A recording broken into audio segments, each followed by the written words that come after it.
Handa na naman po ang mga mangingisda para pumalaot. Inaayos nila ang kanilang lambat at ini-inspeksyon kung may punit.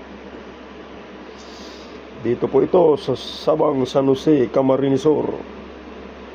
Dito sila nangingisda sa Lagunoy Gulf, palabas ng Pacific Ocean.